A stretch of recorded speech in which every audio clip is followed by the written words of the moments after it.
Hey, everyone. Welcome back to another episode of our Resurrection Follow-Up podcast. I'm here, Father Shawn. Who else is here? I'm Ryan Betcher, Father Ryan Betcher. Father Ryan's here. Is that it? Melissa Gray's here. Oh, Melissa's here. That's great. We're here. We're all here together because we're going to talk about the resurrection. And this is a timely conversation for us to have because we're still in Eastertide. We just celebrated Easter, and there's so much to talk about, actually. Not only just in our spirituality and practice and worship, a lot has changed, but how we unpack the mystery of the resurrection of Jesus of Nazareth and what that means for our lives today and for our lives in the world in the future. There's so much to talk about. So that's what we're going to spend some time doing today. Father Ryan's preached on this recently. I've preached on this recently. Melissa's been in the classroom with our children and our students recently, so we have a lot to pull from for this episode. But before we jump in, let's do a quick check-in. Tell the people how you're doing. How are you doing? I'll tell you how I'm doing. You go first. Thanks for asking, Ryan. You go first. I'm doing pretty well. I've been golfing a lot lately, and I'm not a great golfer. And it's interesting because when golfers find each other, they're sort of like, hey, will you say that you want to go golfing with me so my spouse will let me go golfing? That kind of stuff. I've golfed enough now that I realize I have to do it carefully. It's like those reels where the wife knows that her husband's about to ask to go golfing because he starts cleaning a bunch of things. We behave differently. Like rushing around. I don't do that. I just am always cleaning and caring for the house because that's what we should do. Mm-hmm. But that's been a lot of fun, and it's been really beautiful weather in the spring. I mean, my game's terrible, but at least the weather's nice, and I have good company. Yeah. So what have you guys been doing lately? It can be a very relaxing Oh, yeah. Can be. activity. Mm-hmm. It can be. For some people.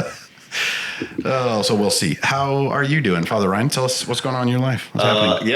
Life is busy. I did want to just give a plug for our birding event that just happened this last Saturday. I thought it was wonderful.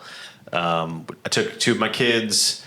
It was a little nuts with the kids there, but our group, it was a good group from Res, where we just went out, and Sarah Coles, who is phenomenal, by the way. If you don't know Sarah, get to know her. We just went out, and she kind of helped us learn how to look for birds. And do you do that by call first, or how do you do that? There's a whole process, and I don't know it off the top of my head, but she gives a whole, there's 4 different categories for how to identify a bird. Big birds, little birds, flying birds. Yes, those are 3. No, that's not how it works. That's actually fascinating. She competes. Does she really? Of course. Yeah, yes. There's a whole. Yeah, that's so impressive. Mm-hmm. That's I know. There's a lot I don't know, but I seriously know nothing. Yeah, I know about this. And I'm new to most of this. I love being outdoors and things like that, but the activity of birding is something that's new for me. So it was a lot of fun. Roy G. Guerrero Park is an awesome park if you haven't been there. It's right in the heart of the city. But there's we saw so many interesting wildlife in general. As my daughter Annalise was looking for zebras and giraffes. Oh, did she find any? She did find some, she said. So you might find them to her at the park. But there were some beautiful, we saw great blue herons and snowy egrets and cardinal. I mean, all sorts. These are all birds? Yes, yes. Do you have to be quiet when you're birding? You have to. No, I mean, not like I like how you've been once and now you're the expert. Yeah, I'm not an expert at all. So I'm sure you have to be quieter if you're competition birding, as some people apparently do. But it was more casual than that. We just chatted, and they're all pretty far away. It's not like you're trying to sneak up on a bird here. It's like you've got binoculars, you're looking at them from a distance. So it's actually a lot of fun to have conversation along the way. And so if and when we have another birding event, which probably won't be for a while, but if we do have one and we announce it, I would definitely encourage you to come. I want to go to the next one. That sounds fun. And kids, we're welcome. Kids are welcome. It's a little more tricky with kids. Yeah. Depending on where we go and how we do it. It was a little muddy, so there were some things we could do and couldn't do. But they were there. I mean, they were. I mean, it didn't stop us from doing anything. So it was a lot of fun. Nice. We'll have another conversation because actually we had this conversation about why things like birding is really important. like what it resembled, or what it reflects in terms of the Christian's appreciation of creation. Mm-hmm. There's a lot there. So let's bookmark that. But it's not just sort of a cool activity. It actually has serious value.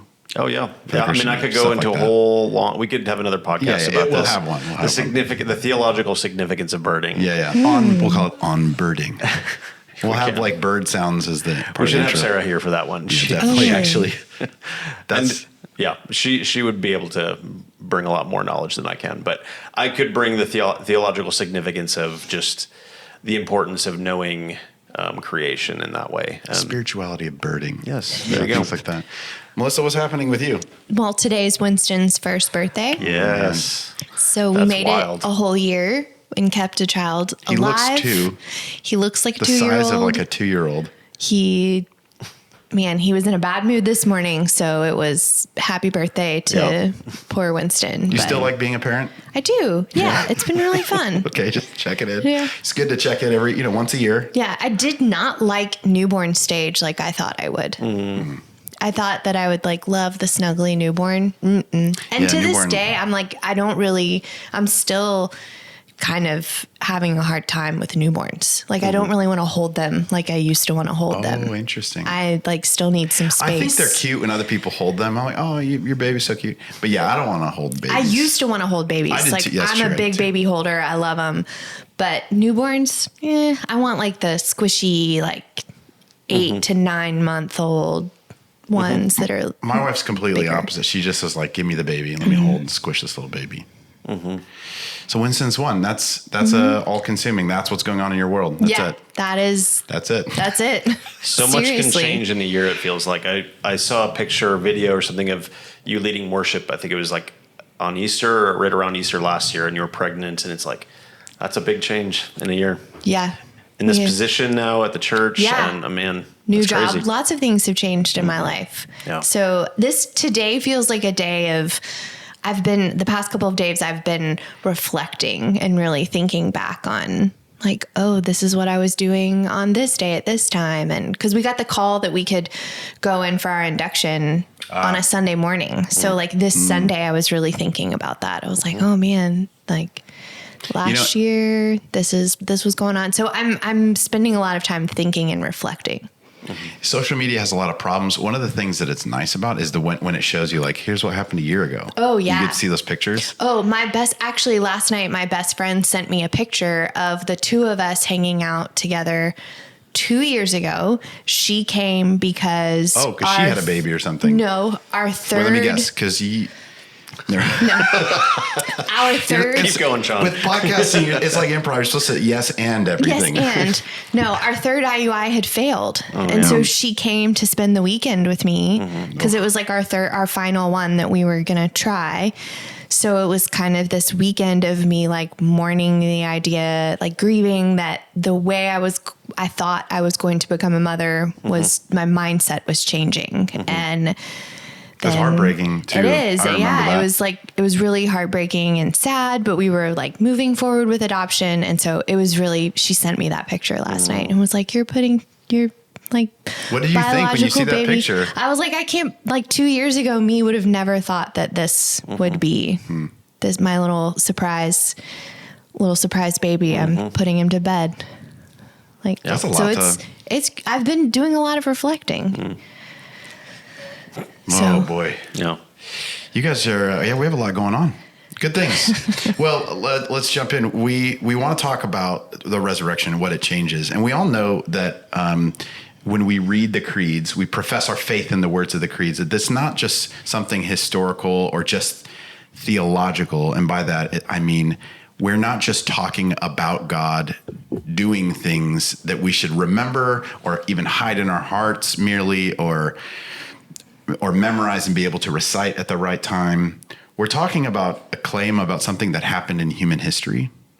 And it takes a lot of work, I find, even for myself, to put it in that category, to deal with it as something that happened. Like you're celebrating Winston's first birthday. You're not reciting what you believe about Winston or really trying hard to believe that he's one, even though it might be hard to believe. You're like Winston is born and you're celebrating his life. And there's And that's not something that that takes like faith in some ways, right? Because you're experiencing it.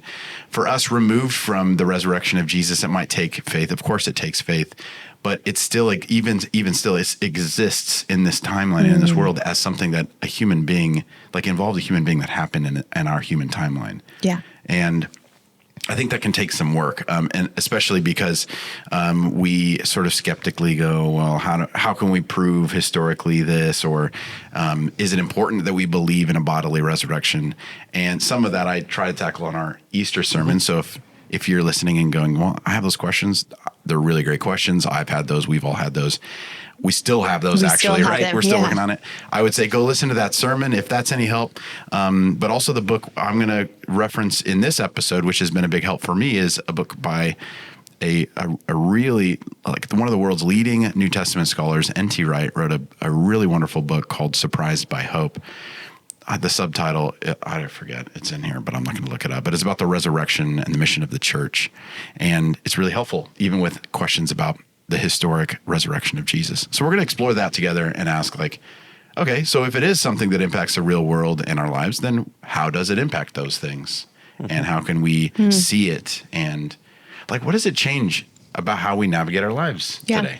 I think it's kind of a really important question. And especially for a church with our name, we should probably be comfortable talking about that and meditating on it a lot. Did you guys ever struggle with bringing the historic resurrection of Jesus into the reality of your real life? Yeah. You know what I'm saying? As opposed to just some old belief. Yeah. Do you ever remember dealing with that? Yeah. It just feels, there are moments where I still think about it today and I'm like, am I part of a cult? Like, do I believe something that is, why do I believe? Because this is weird if you, in terms of our normal lives. Like, I felt like it was less weird as a kid. Yeah, for sure. Because kids have I could believe it as a kid. Yeah, because you believe in magic. And so you have believe, you have an imagination, things. Which is why Jesus says, come to me like a child, with faith like a child. Because children believe that they're going to be taken care of. They don't necessarily, most of the time, worry about getting their needs met, especially young baby children. Sure. But so, yes, but they have an imagination, like Annalise, who saw giraffes and zebras when she was birding and she had no, or even like the hope, like she felt this hope, like I'm going to look for a giraffe and a zebra today while I'm in the park. But the difference there is like, I'm not gonna question Annalise here, but I don't know if there was a zebra there, right? So now, as adults, we're dealing with something that we believed without skepticism, or a great deal of it at least, and are now trying to believe it in a deeper way, in a rational way, in a historic way even. And then especially if we're trying to make sense of it in terms of our own lives, we've got to overcome some of these hurdles about, like, well, how can we know that it happened? Are we a part of a cult? Or is this just fantasy that we have to believe to, like, either have hope or to feel good about our lives or to make sense of the whole system of belief as Christians? These are some of the big questions that if you're listening and you're like, yeah, I can relate to some of that, those are totally normal. And I think we should be honest about that, because it can be a fruitful endeavor to interrogate that stuff, to be in conversation with people about it, and really to join the rest of the ancient church that has been meditating on and unpacking not only the belief of it, but the implication of that belief. If that really did happen in history, what it means for us. I think something that's been helpful for me is when we dove into and talked a lot about saints and how there were stories of saints and miracles and different things like that from the ancient church that made me feel like, while the resurrection is an amazing event that happened, it made it feel more believable. Yeah. If that makes sense. Yeah. Yeah, totally. Hearing that, okay, so there are things in histories or real life that we can point to that help me make that connection. I think some of the big parts for me in overcoming that hurdle of like skepticism, which is not a bad thing, was how in Jewish belief and imagination, resurrection wasn't really obvious in the Hebrew Bible that the Messiah that would come, that Isaiah 53 talked about, the Messiah that the Jews expected, it wasn't really clearly in the game plan that Messiah was going to be raised from the dead. And why is that interesting to me? Well, because you have all these Jews who are trying to make sense of something that just happened, that it was not like handed to them by the story. Like they weren't going, well, according to legend or the prophecy, here's what's supposed to happen next. This was such a shocking surprise to them. And the ways that they the way that they shared their accounts, which are all sort of messy and divergent. And it just has all of the fingerprints of a real thing happening, like Jesus being raised, and then people like Jewish people who are trying to make sense of this, and then go back to scripture, to the Hebrew Bible, and go, wait, what? It has all of the markings of a people who didn't expect this and are now making sense of something that really did happen and aren't trying to cover it up. And one of the things that I love is that their alibis aren't all on the same page. Like you can tell when a group of people are lying when every detail is exactly the same. And it seems coordinated. The disciples did not care to coordinate their stories. They were definitely in community. They definitely shared those stories, but they weren't trying to cover something up.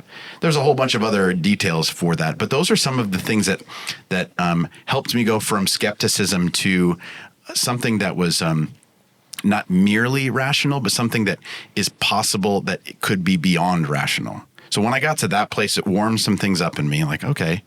And then I remember thinking, well, if God was involved in this and God did act to raise the Son, in the same way that God created all things, and we're science, everyone's still trying to figure that out. Big Bang, who knows like how that happened? Like that seems like the most plausible way. Did God do it in that way? It seems like the most sensible way to reconcile those ideas, those truths. But in the same way, we realize like there's a limitation to our rational thought. It sort of comes to an end. And I felt like the historic resurrection was a place where I got to the very edge of the cliff, to the end of like my rational strength in the thing, and had to open myself to, well, if God did act, it is reasonable that God would act in ways that I can't totally rationalize or don't understand. I mean, he does. God acts that way still in my life. And so I had to open myself up to the possibility and therefore faith. And I think it's still like something that's being shaped and resolved in my life. Yeah. Right? I still wrestle with that. And I still I believe help my unbelief is how I feel about the resurrection in general. Yeah, that makes sense. I mean, I think that's faith. That's faith, right? Yeah. I think there's... Yeah, what about for you? How did that... Is that any of those... Can you relate to any of those sorts of... I think so. instances? I mean, I don't know that I struggled with it maybe in the same way. But I do, like... If you're going to struggle with the resurrection, it seems appropriate to struggle with the incarnation itself. Right. Which is, or like, there's lots of different mysteries in our world that we can't explain, so... I think I've always operated out of this sense of like there is that kind of, even outside of the world of Christianity, faith, like there's so much that we can't explain, that there is a lot of faith happening even in science or in other spaces. So it's like it's no more reasonable than other things that you have witnessed or experienced in the world. So I don't think I've struggled with it quite as much. I do take it as like this is a faith act for me to like entrust myself to this story, this event. I think where I've struggled more in my life is like on the other side of it, of like believing that resurrection can still happen in the world. I tend to be a realist, for those who know me well. So I tend to be someone... What is it? A realist. Okay. Yeah. I didn't know that Shawn's about you. a little surprised by this. He's surprised because I don't ever... It makes some sense of things. Yeah. No, but just like I tend to see the world and think, oh man, how could this ever change? Like, how could things ever get better? Or interesting. So I'm always, I think, longing for resurrection or like hoping for it, but not necessarily feeling like I can believe in it, if that makes sense. So I think that's where I wrestle more than anything, if that makes sense. Yeah, that totally makes sense. We're going to get to some of we'll get to that. why that hope is so important, like why we're so desperate for that hope, actually. Or even in like my own life, like longing for resurrection to happen in me and through me in my life. Like I often feel like I struggle with believing that actually could happen in my life. So it's like we could get into. I mean, that's the whole like second part of this podcast. Yeah, we'll hopefully we'll have some more conversations about this. But again, listen to that sermon. Surprised by Hope's a great book. There's a lot here, but you should go. We recommend all those things. In fact, if you like YouTube or Google, however the kids do it these days, Surprised by Hope, there are videos actually. N.T. Wright walks through his book. Yeah, it's pretty cool. So go check that out too. So what do we mean by resurrection, though? Just to be clear and define some terms for people who may be listening to this who don't consider themselves a Christian, or maybe who have, but for some reason hasn't spent a lot of time thinking about resurrection. What do we really plainly mean by resurrection? Especially when you read in the creeds, he was raised from the dead. What do we mean? The church has always meant a historic, so it really did happen in history, bodily. So when we read in the early accounts, with Thomas, touching his wounds, seeing like there was fleshly wounds still. There was a bodily resurrection, not just a spiritual one or a sentimental one or anything else less than bodily. There was the whole Jesus was raised from the dead, soul and body. And it also means life after death, that death is not the end. It's not a dead end. That's pretty good. Dad right? joke. That's a good joke. But there's life. Life goes on. There's something that happens even after death. So that's what Christians believe. Is there anything else that I'm missing in that you guys think is really central to just a simple definition of what we mean by resurrection? Sorry, Can I go back a little bit? Yeah, exactly. Sorry. Go ahead. I just thought about this. So I was thinking about like resurrection, reborn, like Jesus came back, but like his body wasn't the same as it was before. Yeah, some disciples couldn't even recognize him. Yeah. Right? Like I'm thinking of the Emmaus Road. And yet they could, like if when he appeared to the disciples, it wasn't as if they asked who he was. He said, "Peace be with you." He said things and did things. I don't know how it went down for them. Well, and like there were things he did that But Thomas saw the wounds and didn't need to touch them, actually, but saw the wounds and said, "My Lord and my God." Yeah. Or like the people on the Emmaus Road, they like recognized him when he was sharing bread, like breaking the bread, which he had done with them the Passover night. But I think it's interesting to think about the fact that like resurrection and rebirth means and like his body was new and changed. Right. Oh, a little plug here for The Great Divorce by C.S. Lewis. Talks about resurrection bodies as like these glorified bodies that resemble the bodies we have and yet look nothing like them. They're more real. They're more real. Yeah. That's a trip. Yeah. C.S. Lewis. Which I think is important for one of our points that we're going to get to, like what does resurrection mean in our lives today? I think it's important to think about the like change or like things aren't the same. Yep. So let's get to it then. Why is resurrection so important? Just beyond like dogma, beyond a set of beliefs, and beyond even maybe a cool sort of historic feature of the story. What does it mean now for us? Now that we live in a world that is like an Easter world, we could call it. Why is that so important? Does that really change anything for us? This is really the meat of our conversation today. And there's a lot of avenues that we'd take this. Who wants to take a stab at this first? I mean, I'll say one thing. I mean, I think the reason why it's important is because it is, cross resurrection, that whole salvation, like what did you call it? The Paschal mystery in your sermon the other day? Yeah. And by that we mean like historically it's the death, resurrection, and ascension, but you more broadly can refer to the Paschal mystery being even to the incarnation. Yeah, Jesus' mission to the world. It's like the whole life of Christ, the mission of God. I think it's a defeat of death Like it's Jesus conquering death and rising again. It was like putting the final nail in the coffin of death. And so that has major implications for everything, right? Like just the reality of the fact that this is somehow not just forgiveness of sins. To your point, it's not just this like making things right in terms of like our relationship with God, but it is actually a defeat of death itself. And I think that does flow out into all sorts of spaces in our world. It's an easy today. part to forget, Yeah. too, right? Because we get all hopeful and joyful about the good news of resurrection. Mm-hmm. But by implication, that means that something has been overcome. Right. Mm-hmm.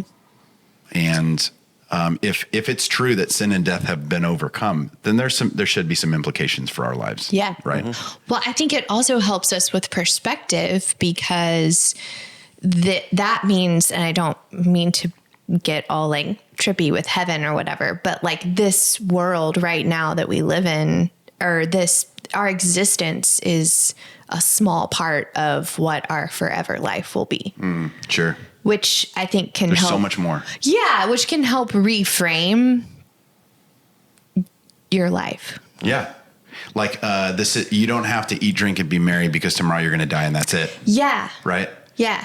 Get it all in. Or you don't even have to, and we're going to get to this. You don't even have to like make sure you pray the prayer before you die and go to hell forever. Ooh, man. There's more to it, actually, Right. isn't there? So we talk about what does resurrection mean, and oftentimes we'll talk about sin and death in personal terms. So we believe that what it has changed is my relationship to sin and death, that those have been overcome. The gift here in Christ's resurrection is for Shawn McCain Tears. My sins have been forgiven, and death no longer is the end, and no longer it holds me captive, but there's life for me after. So that's all true, and yet personal. It's sort of individual. What does the resurrection mean for the world, for all of history, for the cosmos? What do you guys think it means for that? That's a big. Why don't you take a first stab at it? Well, I'm the one asking questions here. You guys don't like to ask questions.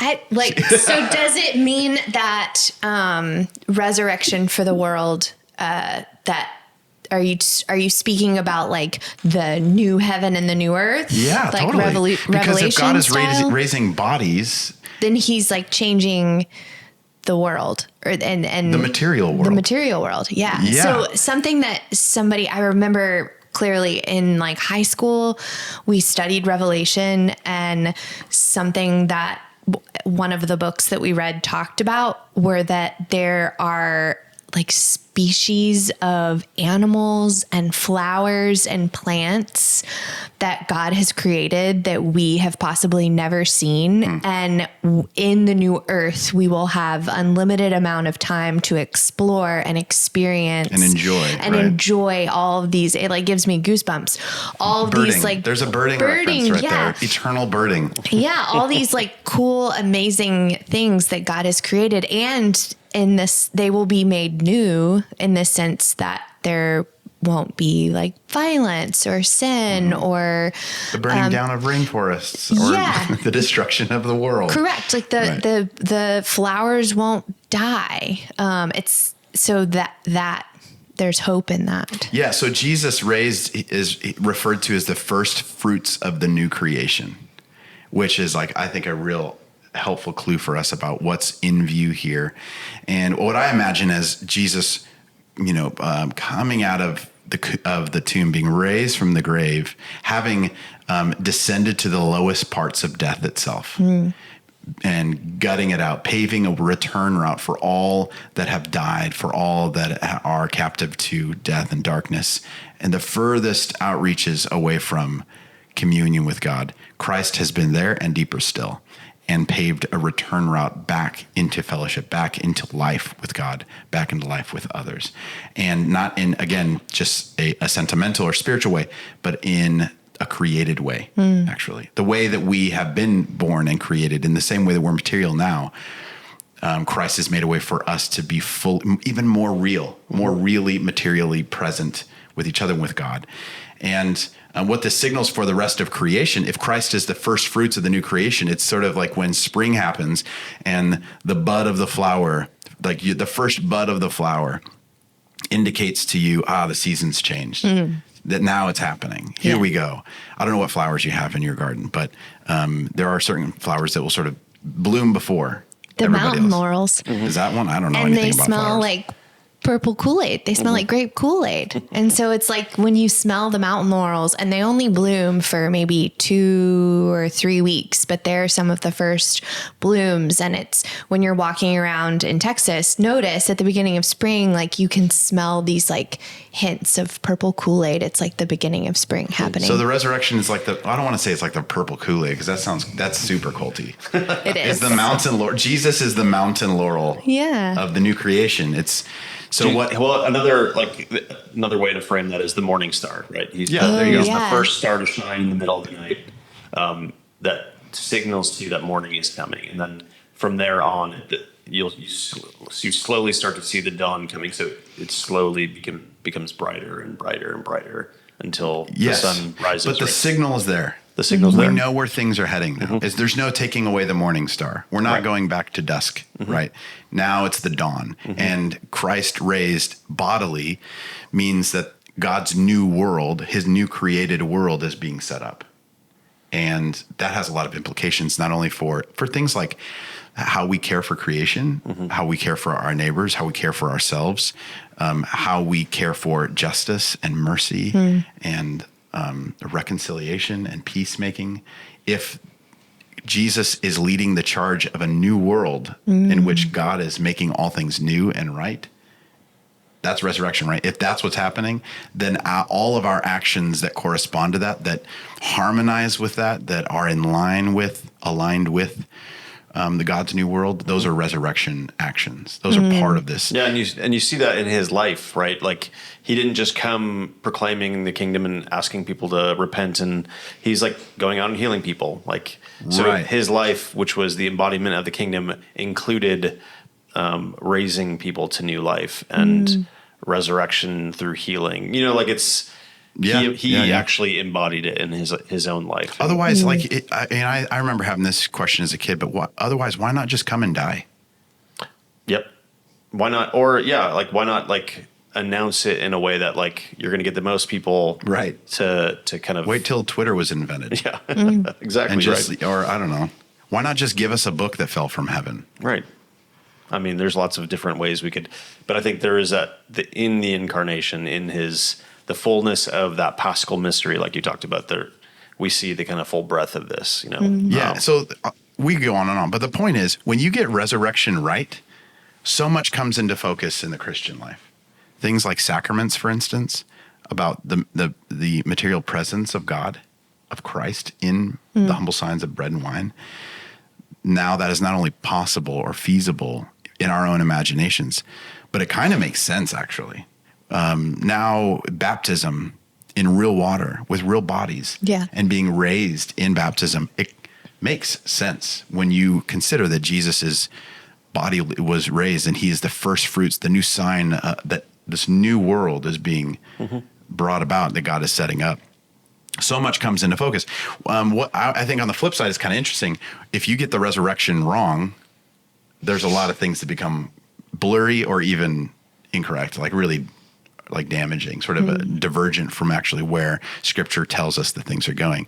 So things like, and again, as a little kid, I thought, well, I just accept Jesus into my heart and I go to heaven when I die, and the rest doesn't really matter. That's all that matters. Yeah. You even have a lot of Christian history of missions built around that whole agenda, doing serious damage to peoples and communities and societies throughout history, because all we need from you is your soul. Right.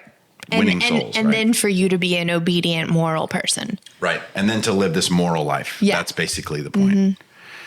So a lot can go wrong. So even the view of, if people are listening to this and going, this is news to me, that could be shocking and startling, and that's okay. But I think it was N.T. Wright who said that heaven itself is more like an airport terminal than it is a final destination. It is a place in which we are present to God while the new heavens and the new earth come into fullness. So if you get the resurrection wrong, though, you get a lot wrong. You get a lot wrong. Even like for me, a big thing that I got wrong, not understanding the resurrection, was the nature of the church as not just a place where people come to have their heads filled with the right information and make the right prayer so that their souls go to heaven. No, but now the church and its people, its bodies, its sacraments, its locations, its buildings, its neighborhoods, its material goods, its generosity with actual wealth, its acts of service, its voice of justice now matters in real places, in real time, with real people in the material world, because now the church is an outpost of that new world that God is setting up. The church is the presence of the risen Jesus. Again, teaching and healing and reconciling, doing those same works with those same acts with Jesus of Nazareth by the power of the Spirit.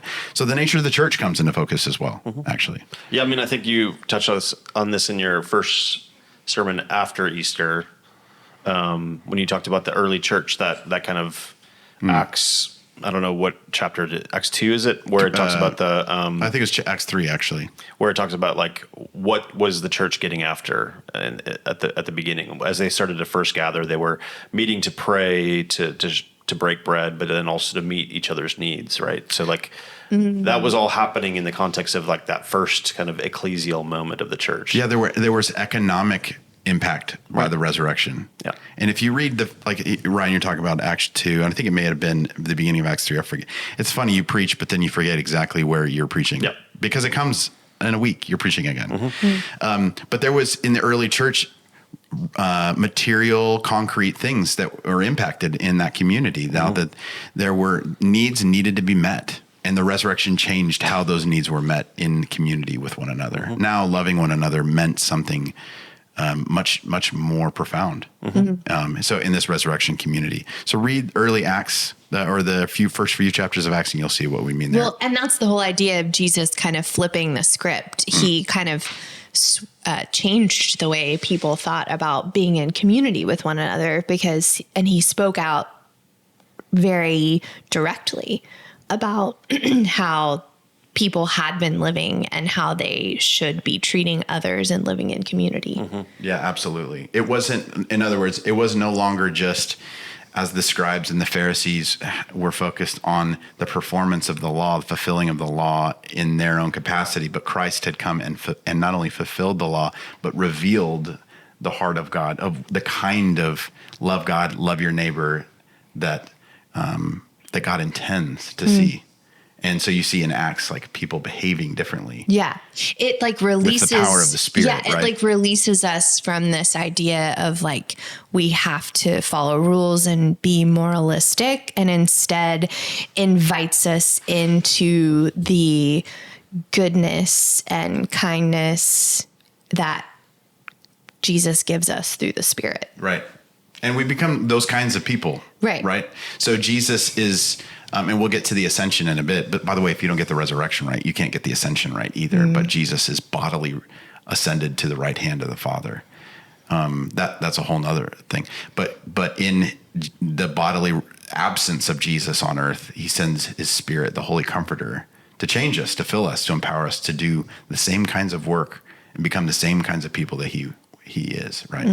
I wanted to read this to you. This is because I've been talking about the book, but it's actually really good. We were talking about getting the resurrection right and how that brings into focus things like salvation.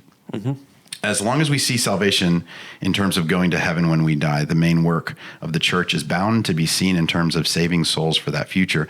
But when we see salvation as the New Testament sees it, in terms of God's promised new heavens and new earth, and of our promised resurrection to share in that new and glorious embodied reality, what I have called life after life after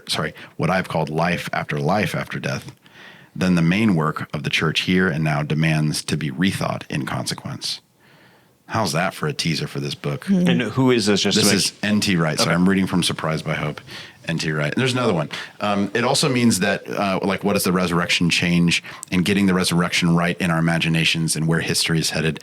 It also means we have work to do.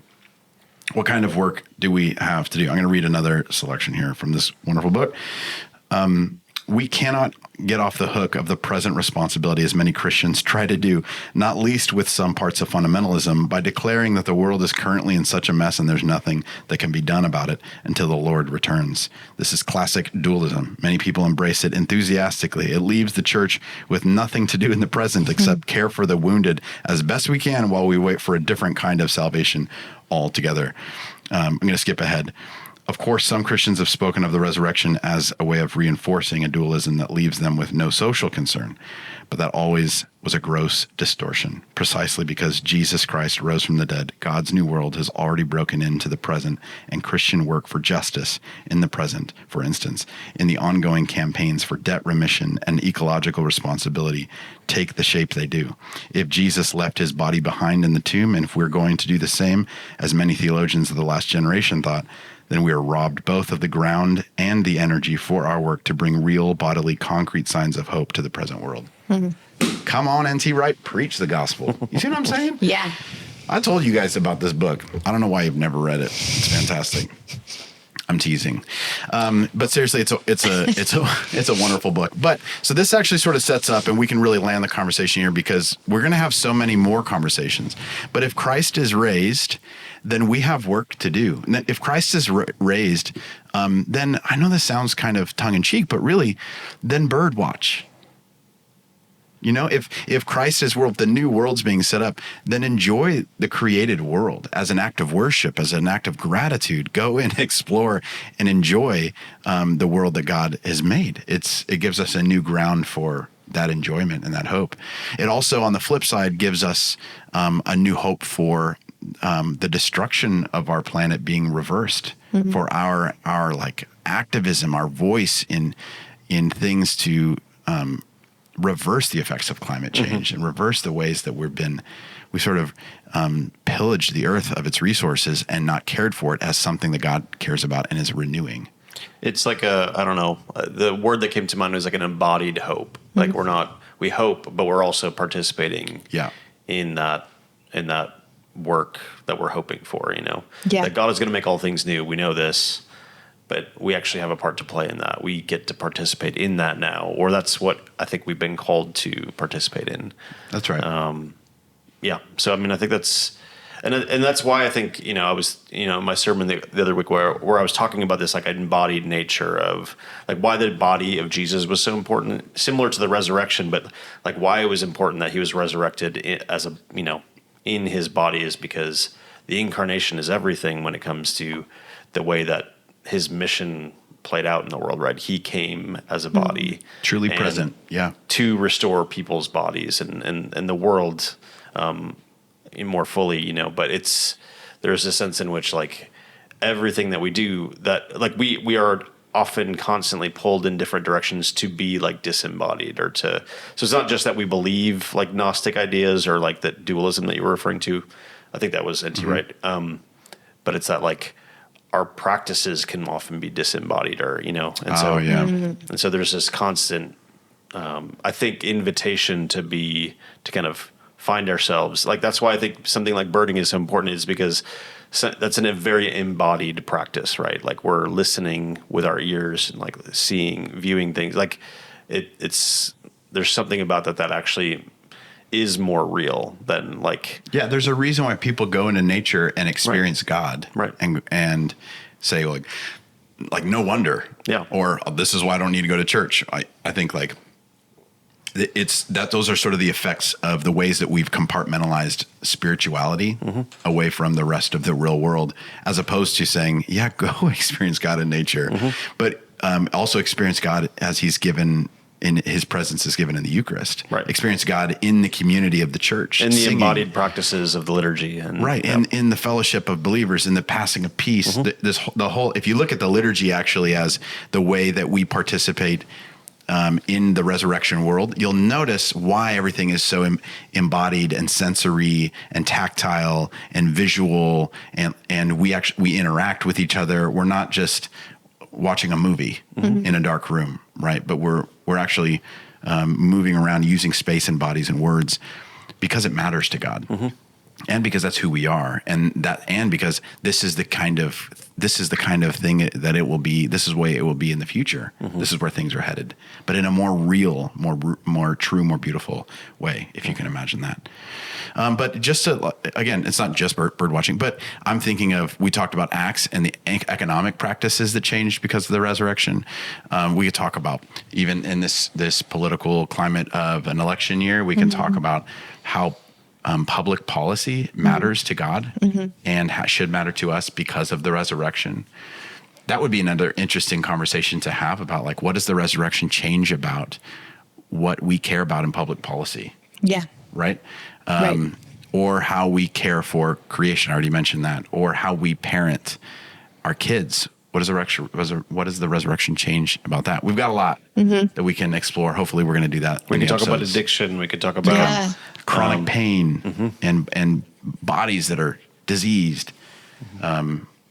We could talk about a lot, and hopefully we'll get to do that. Here's an invitation for you. If you're listening, this would be really interesting to have your input on the kind of conversations you think would be really good to have. So email us, text us, write in the comments. Topics. Yeah, put it in the comments. Yeah. There you go, in the comments, and we'll get to those. So until next time, go read Surprised by Hope. Go listen to N.T. Wright on the YouTubes or whatever. And go back to Scripture. Read those the first few chapters of Acts. Take the Life Together course. Take our Life Together course. Come birding. Come birding. Meditate on this with us so that we can actually grow together and learn together. And truly, I hope that this doesn't just get us thinking, but it gets us acting and behaving in different ways in this Easter world that God is now bringing about. That's going to be good news for us. So I look forward to that. And until next time, until next time, go do those things. That's what you do until next time. We'll see you all later. God bless. Peace.